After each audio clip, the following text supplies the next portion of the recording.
Hello, thank you for the opportunity to have this interview with you. Can you introduce yourself shortly? Who are you? I am Mocienne Petit Jackson. Okay. Where were you born? That's a very difficult question. To be honest with you, I cannot tell you. Because I don't know. You were born in the Netherlands? No, I wasn't. Where do you think you were born? What I know about my background is that probably I was born in California. Yeah. In Santa Barbara. And why is it that you don't know exactly where you were born? Because everything that's on my papers have been proven by the Dutch government that it's not correct. It's been false. Falsified. Okay. Who was your mother? I do not have a mother. That seems not obvious. You must have a mother. You know, since 2007, I was told that a Miss Barbara Jane Ross, the sister of Diana Ross, may be my mother. Okay. So, but I do not know her as my mother. And who was your father? Yeah, you know, that's a very interesting question. Mm-hmm. In my childhood and memories, my father is Michael Joseph Jackson, known by the King of Pop. Yeah. And what do you exactly remember of the first years of your life? Is there any remembrance? I think my first memory are with between 3 and 4 years old. That's very normal. Yeah. And that I was very sick.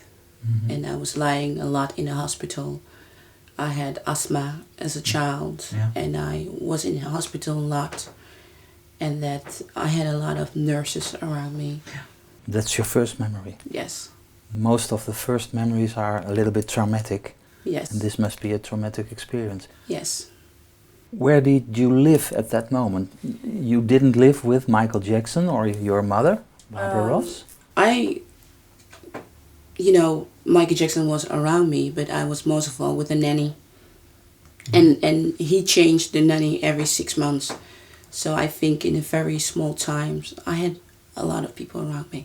Why did he change the nanny? Because he didn't want me to attach at someone emotionally bound. Why was that?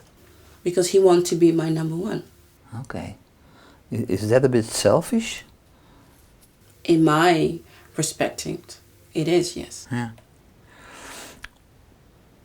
You didn't live with your father and mother? Where did you grow up? You know, I lived in a house. Yeah.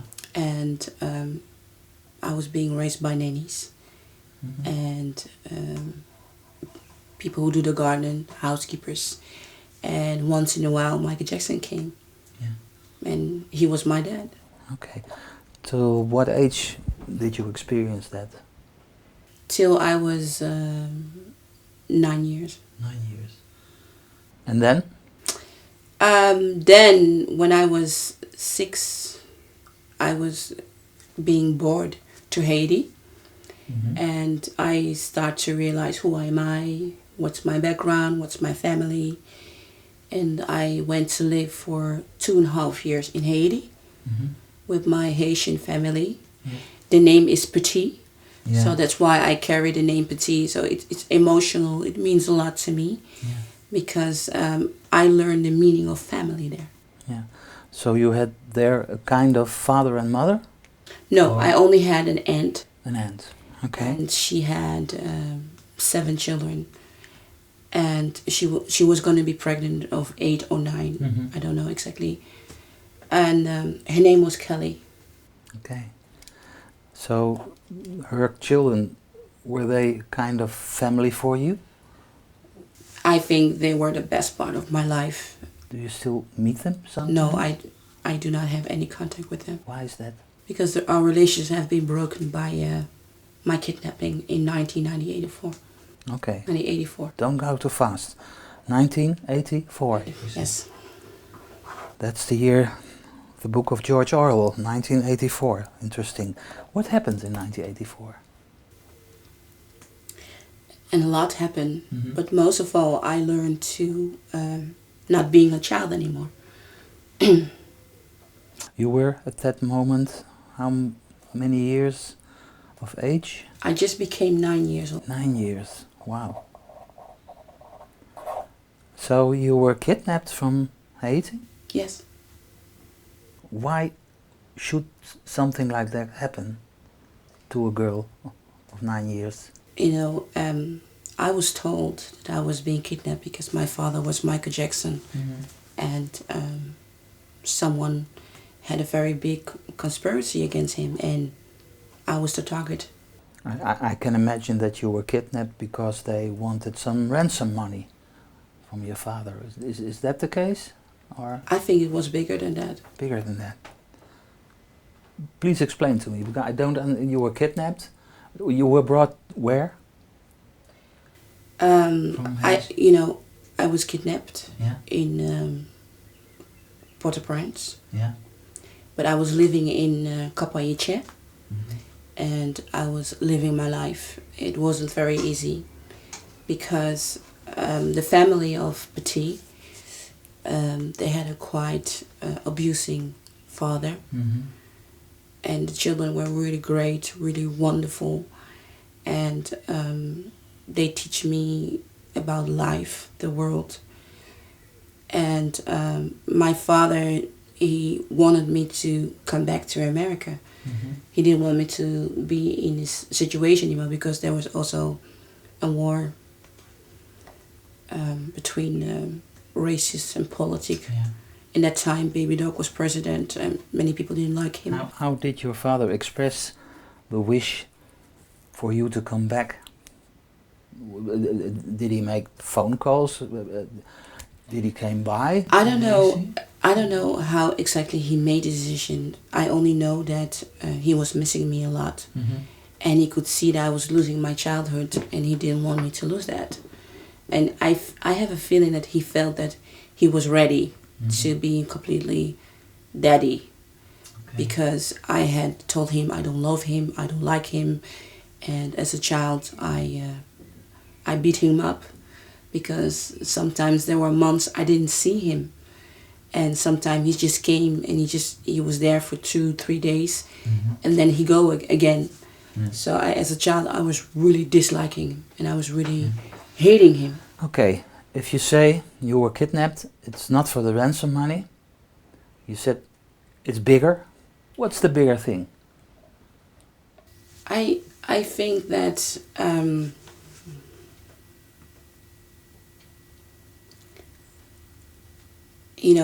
the bigger thing is that people just want Michael Jackson to be their slave. And I think not having any children. Having somebody to be your working slave is worth more money than ransom.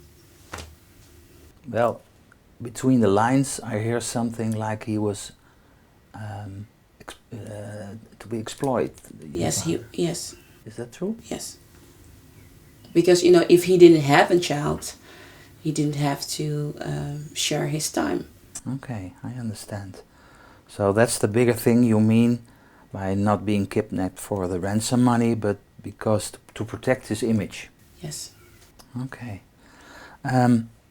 Besides that, your time in Haiti, the happy years, were they just happy or? No, they were not happy. I think when I was in Haiti, I had a bodyguard, and he was a very nice young boy, and he talked to me every morning, every afternoon, every evening, and he was a very kind boy. And then one day I came to school, and he was waiting for me, as always, somewhere, asked me how was my school. And then there were 3 people, they came to him just in the middle of nowhere, and they just beat him to death. Wow. And there was nothing I could do than only watch. And he said to me, Mocienne, I do not want you to move. Stay where you are. And I always obeyed him, because he was my friend. So I had to see him being beaten to death.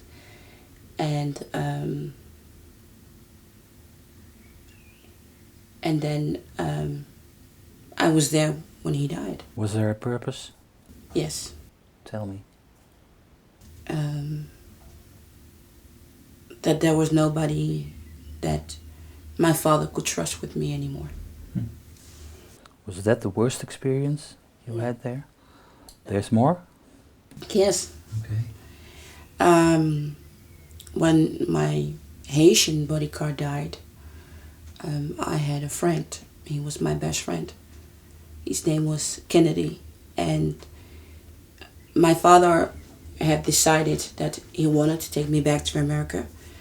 And the airport of Haiti is in Port-au-Prince. Mm-hmm. So he moved me to Port-au-Prince. So when he was done with his work, he said he worked as a police guy. He never told me he was a singer or anything like that. And when I was living in Cap-Haïtien, I even sing the song "Beat It, Beat It, Beat It" to him, and he was really laughing. He wasn't laughing. He was like, "Did you see the man who sings?" I said, "I don't know, Daddy." And one time I said I was singing. One time I was singing, and then I asked my father. I said, "Someone told me it's African. Can you tell me what it means?" And then my father said, "It means love." So, and then he said to me, "Did you see how who was singing?" I said, "No, I don't know." So, but I really like to sing the song with my friend. And we were just really like children dancing, and there was always a boy who was making Mocienne. But we never sing anything that. And then there was a boy. The funny thing is, when you learn to speak French and Haitian language, you stop communicating in English. So there was one time I couldn't even pronounce my name Jackson anymore because I was used to say Mocienne Petit, because my father have told me, if you tell people you are American, you're going to be kidnapped. So I had a lot of rules that I had to keep myself. Okay. So you were 9, you were kidnapped. First you lived in another place, and what happened after that? When I was in Port-au-Prince, so when I was in Cap-Haïtien, things were... Where did you live there? Just okay. Where did I live? We had... if you still remember. Yeah, I know. I can completely imagine it. We had a very big piece of land, and there were 4 houses.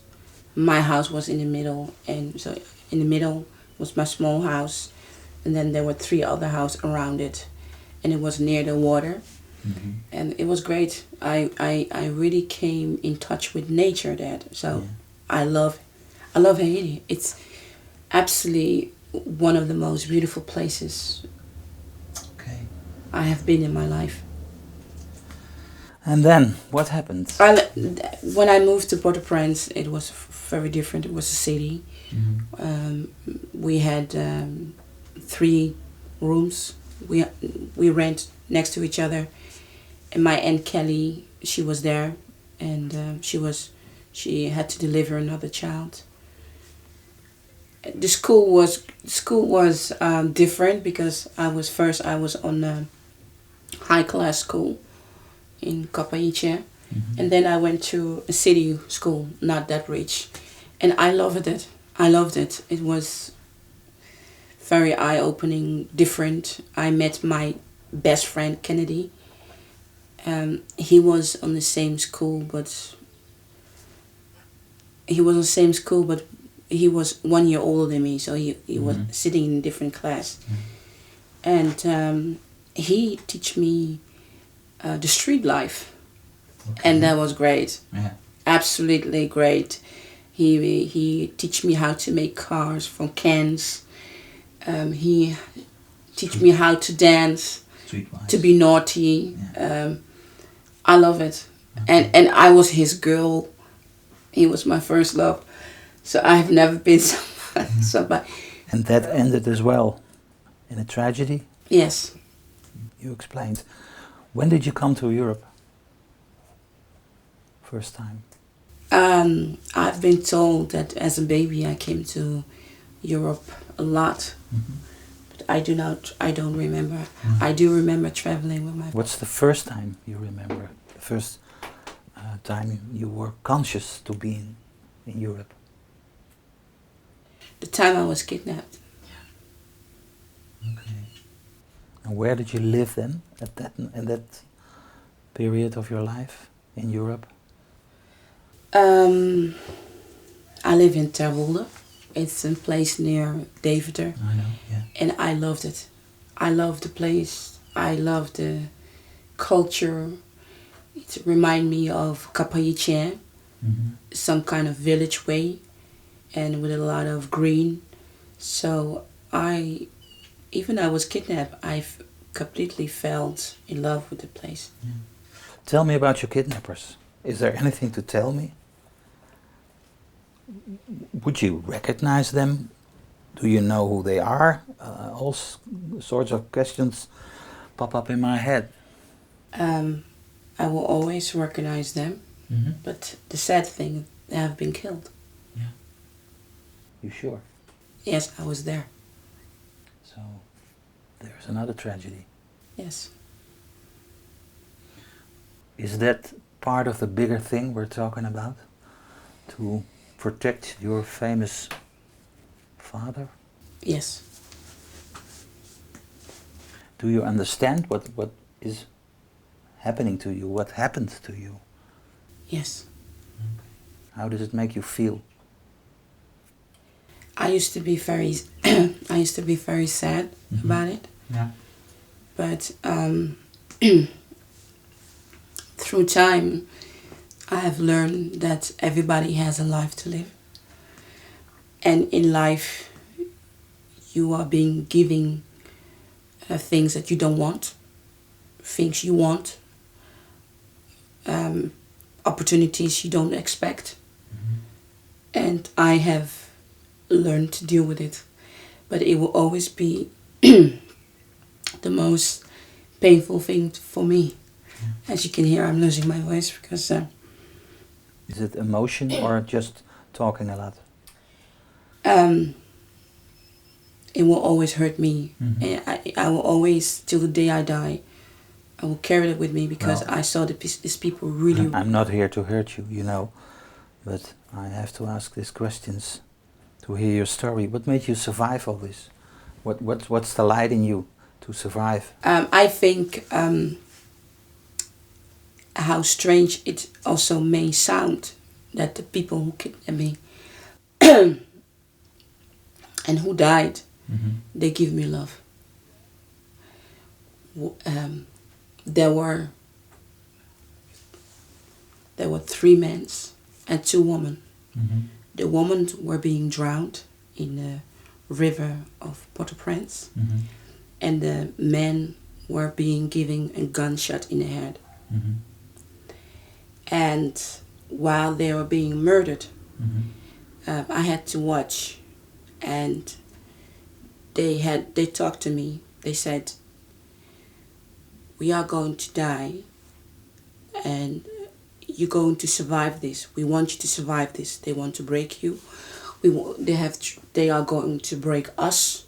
We're going to die, but you're going to stay alive, and we want you to be strong. Mm-hmm. You are a soldier." Okay. And I think they were all allowed to have a wish before they died. Sorry. And one guy... You want a glass of water, perhaps? No. Okay. I just emotional. One guy, he he wanted me before he died. And he wanted to have 15 minutes with me before he was... Some people, they wanted to call the family, say that they love them before they have a gunshot. And I have been put in a corner. And but this guy, surprisingly, he didn't want to call his family before he died. He wanted to spend his 50 minutes with me. And he was a dark guy, beautiful guy, and he took me on his lap, and he just hold me, and he just tell me how great I am, how wonderful I am, that it's not my fault, and that he's going to God now, he's going to die, and that only his body is going to stay here. And he told me that I'm a soldier now, and he completely made me feel safe. And there was one woman, she was being drowned, and they all, but exactly she said, you are a good girl. You are a very good girl, Shanna. You are a very, very good girl. I'm going to, because they were drowning her, and she kept saying I was a good girl, till she had no breath and died. And knowing that they have kidnapped me, while they didn't want that, but they had to do that. It wasn't they forced, but they had to. And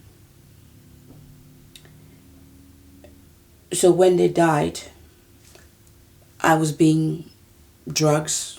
I was being put in a cage because I was getting hysterical. I can imagine. As a child. And the drugs was so bad that I didn't know how to go to the bathroom anymore. I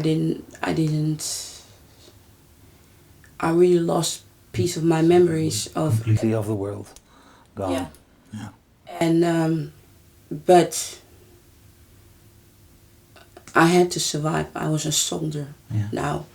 So in a way, my mentally, my physically, I made a promise. I was going to survive this. And so that's the strength in you. You wanted to survive. I promised. And they wanted me. I will make a rather big jump to now. I can imagine that did you have some trouble with relationships? Because what you have dealt with, well, I don't hope I have to see all the things you described me. How is your life at this moment, now? Can you tell me a little about, I don't want to provoke to too much detail, but how is your life now? How can you survive now? I think I am in the best point of my life. Yeah. And it sounds very cruel, but it's because Michael Jackson is not there anymore. Yeah. There is no... He doesn't have to be a slave, so nobody is threatening me anymore, you know, because people will think, if I say Michael Jackson, my father, people will say, she's crazy, leave it. And there was a time in 2003 that I was receiving phone calls. I think it was, no, it was longer. It was between 2001 until 2003. I regularly received phone calls of people that they were going to take my son. And they tried. I was in Amsterdam. And there was a man and a woman, and they tried to kidnap my child for 2 years. And I couldn't go to the police, say, hey, someone's trying to hurt my child because he's the grandson of Michael Jackson. So no one could help me. And then... What's your kid called? My son's name is Joshua. Joshua, yeah. So that was very scary for me. And then I give my son to his father because I really wanted to protect him. And then I had a very dramatic time with the child protection. I mean, he had sex with them, made them write horrible things about me, and of course, using that I may be mentally unstable to thinking that Michael Jackson is my father. Yeah. So in that way, I lost my child to his father because I have to prove that I'm mentally not crazy. And, you know, I cannot do that because I'm traumatic and I will always be. There's a kind of stigma. Yeah, and what I learned about my doctors is that they say the child protection and the judge, they don't have the ability to understand what I have passed. And so it has no use of them going to my file or anything because they will not understand it. They will make it worse. And the second thing is that I didn't test about my mental being, and it proved that I am a very strong person. I'm a very kind person. I'm very driven, but that didn't answer good enough questions. So they still trying to find something to discharge me or point the finger on me. So the reason I tell you that is that I've been there. I've been to that point that when I was 9 years old, that people said, Michael Jackson is not your father, your adopted father is now your father. Yeah. So I've been there in the situation that I have to prove something that I can't, or I have to accept something that I have to. Yeah. Tell me, when did you last see Michael Jackson? Or you didn't see him at all? That's very... I love to tell you this. I love to ask you. It's very emotional for me. In 2007, I was very, very sick. I really had started a life-threatening illness that I felt that I was going to die. I'm not scared of dying anyway, but it depends how you die. Yeah. So, and you know, it was hard. And then in 2001, Sony Music invited me to go to Sony Music to Michael Jackson 30 years career. Yeah. I didn't want to go because my whole life I've been here that if your father come to you, we kill you and we kill him. But the most of all, we kill him. So I was very scared. So I said security of Sony that I didn't want to go. And then they said, how can you not go? You've been saying for years to us, Michael Jackson's your father. Now we'll give you free ticket to see your father. And you don't want to go. Yeah. And they've been busy on that, getting me for 1 year, getting me to the Michael Jackson 30 years concert in 2001. So anyway, Sony, they did the best to put us together, but it didn't work out because I wasn't ready in a way. And so Michael Jackson came one day in 2002. I was living in Hilversum. Yeah. And suddenly he was standing in front of my door.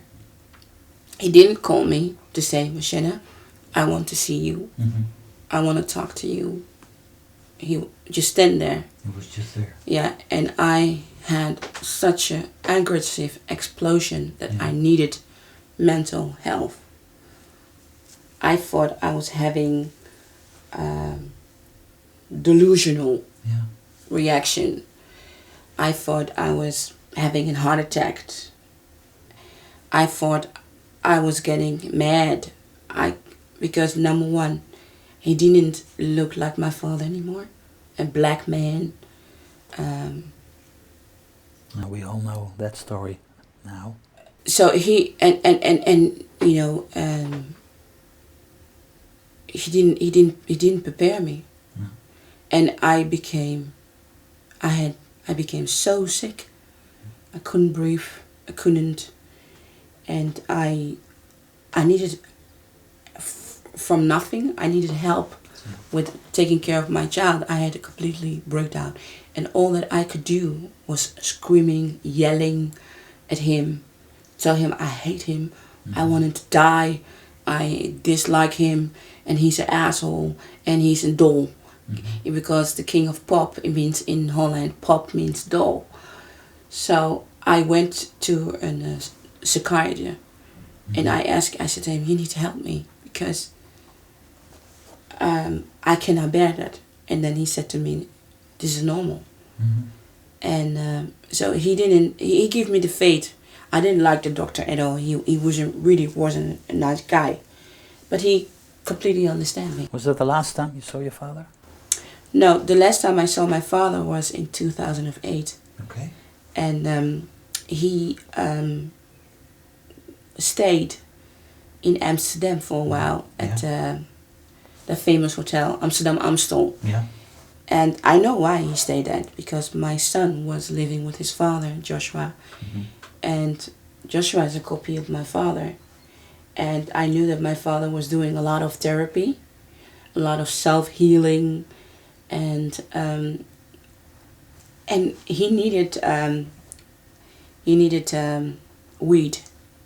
He needed weed for his sleeping problem, to fight his addiction. And in Holland, you can go and buy weed. That's really easy.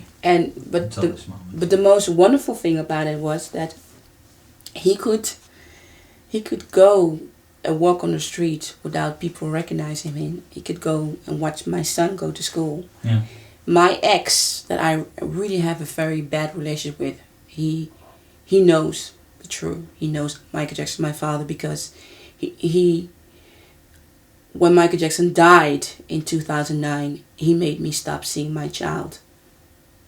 Because he was too scared of Michael Jackson, because he know the truth. So Michael Jackson died in June, and in July I didn't have my visitation anymore.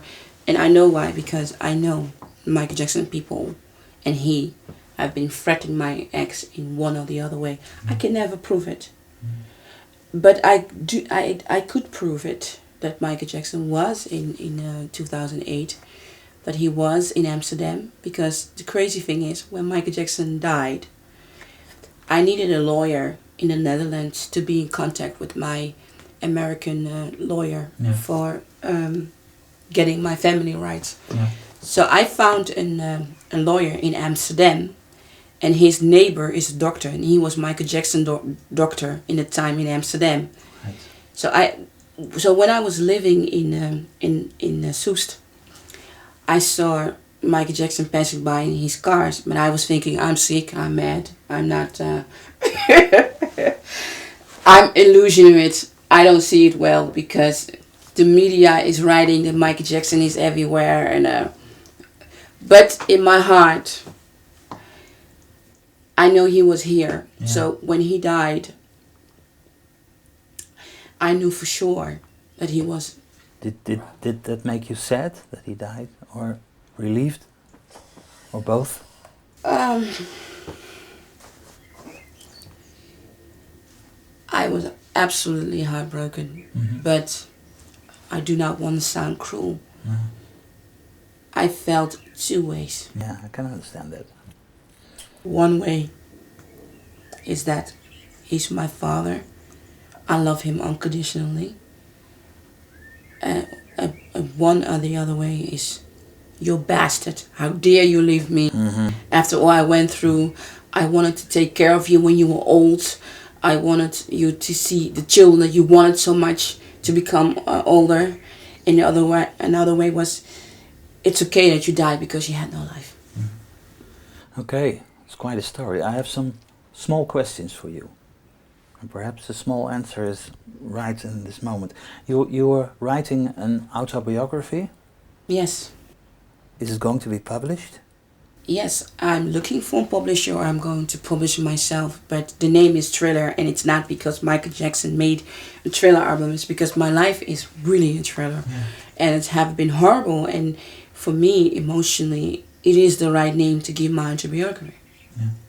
And you know, and what I want is that my book is not about Michael Jackson. It's about me having a horrible childhood and a hard life in this age.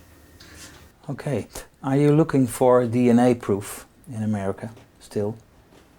Is that doable? I went to court and I want to clarify something that's very important to me.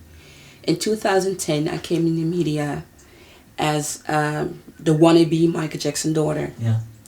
TMZ is a horrible website who only write dirt and pain and misery from people who are famous and not famous, as long they can laugh a bit. You know, I call it the dead closet. And they write about me, and because Howard Weitzman, the attorney of Michael Jackson, he's friends with Harvey, best friend. So I think they want to make a laugh out of me. So I told Howard Weitzman I was going to file a case to claim my inheritance, because you have to do it in some kind of time. That's what I did. And then he let TMZ made a crazy, outrageous story about me. And then people started talking about it, huge, the whole world media came over me. And then they write that the judge have kicked down my case. The judge did not kick down my case. Finish it. The judge did not have jurisdiction to do my case. They don't have the jurisdiction. Are you still fighting for that? I went to the court of... I went to the family court with DNA testing with the woman that I believe to be my mother, Barbara Jane Ross, and to have a DNA testing with Michael Jackson. But it seems that in family court, there's no jurisdiction to do a DNA testing with deceased. So I took the case from probate and DNA testing for family court to the Supreme Court of Appeal. And the Supreme Court of Appeal said that it's correct that the state of California do not have the jurisdiction to do a DNA testing with deceased. But it doesn't prove, there's no proof. No, let me explain it. So, number one, what I want to clarify is, in probate, I was giving a jurisdiction code. The code said that if anyone come forward to stand next to me, say I was there when Mocienne was born, and I was Mocienne's nanny, or in any way, if anyone comes forward and said, I have proof that I know Michael Jackson, Mocienne is Michael Jackson's child, then the case is still open. Do you expect something like that at any moment? I have a plan. I have decided, after the Court of Appeal told me that there was no jurisdiction for DNA testing in deceased in family court, but that I could have a DNA testing with my grandparents, Joe Jackson and Catherine Jackson, or one of the siblings. I have decided that I'm going for DNA testing with Jermaine Jackson, because Jermaine Jackson, he has 8 secret children that media don't talk about it, but we all know he has one. Randy Jackson has a secret daughter. Jackie Jackson has a secret daughter. So all the brothers who have secret children. It runs in the family. Yeah, so all the brothers who have secret children, I'm going to ask them for DNA test in one time. You're still fighting? Yes. Yeah. No, I'm not. No. I'm not. You're not giving up? No, I'm not fighting. I am living my life, but I'm still dealing with it. Fighting, I don't fight anymore. I live. Another question. Is there music in your life? I I mean, real music, like you're making music or compose music, or you have some abilities about it. Yeah, I have, and you know, I don't know how to say it. You know, some kind of people, they want to be famous and they want to make records, and I can say honestly that from a very young age I've been offered record deals, and there were times I didn't took them because I didn't want them, because I didn't want to live the life Michael Jackson had, and I was scared. I was, you know, my whole life I've been doing like this because I didn't Hiding, yeah. I didn't want to be famous, and then suddenly horrible TMZ throw me in the media and I'm famous. You're gonna have a website for Yeah. yourself. Yeah. Will there be any music on it to hear? Yes, I Made by you. Yeah, I have. I study music. Okay. I studied music for 12 years. Yeah. I did 2 different music school. I sing classical music, rhythm and blues, light music, and I have, especially for this interview, I have write 2 songs because I want to show people that I'm not saying I'm Michael Jackson's daughter for nothing. I have talent. Yeah. And I want them to know Yeah. that you cannot lie against DNA. Okay. One last question. What made you the happy woman you are today? I think being a mother, that even with all the problems that I had in my life, and even I'm in a way separated with my child, his life is not like mine and I'm still around. He is my everything. Yeah. And there's nothing more in the world I would like to have more children. I think it makes everything go away. Okay.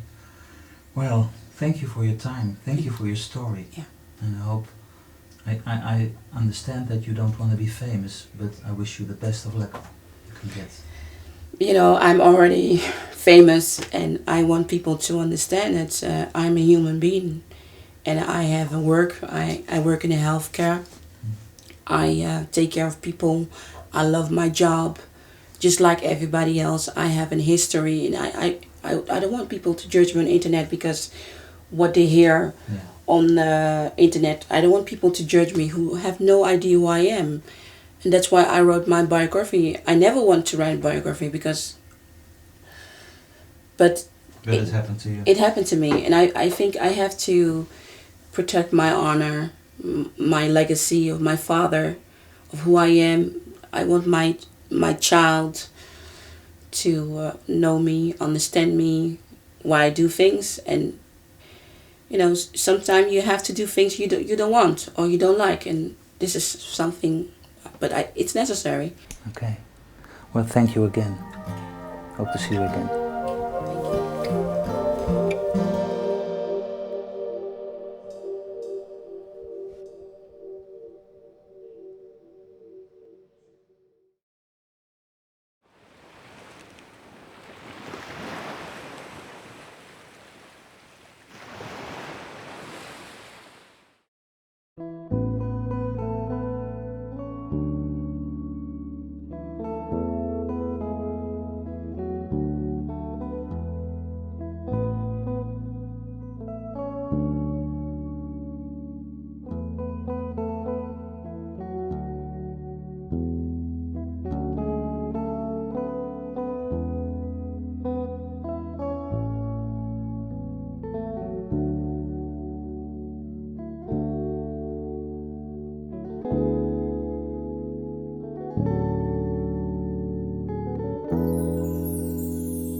Understand me,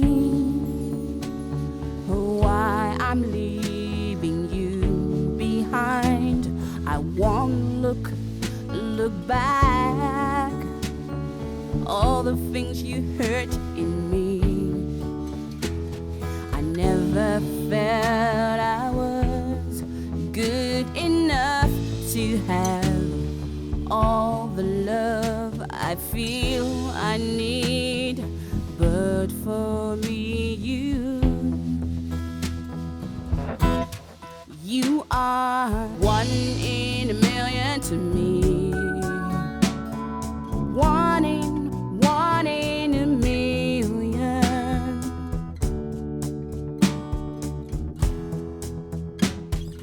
Everything I try to make you see, only your love, all that I need. You are one in a million to me, one in a million.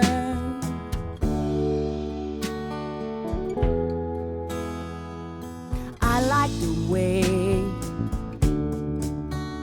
we play this game, because you're not loving me the way you should, because you're not giving me all the things I need.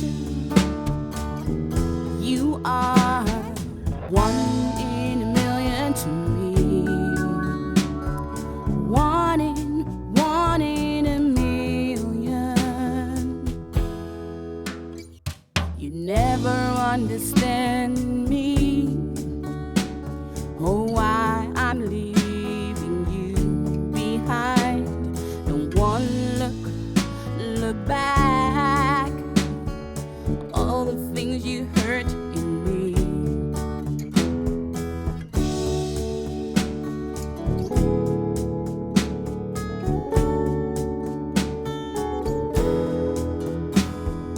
Every breath I'm taking, it is your love that keeping me up, and I never feel weak. One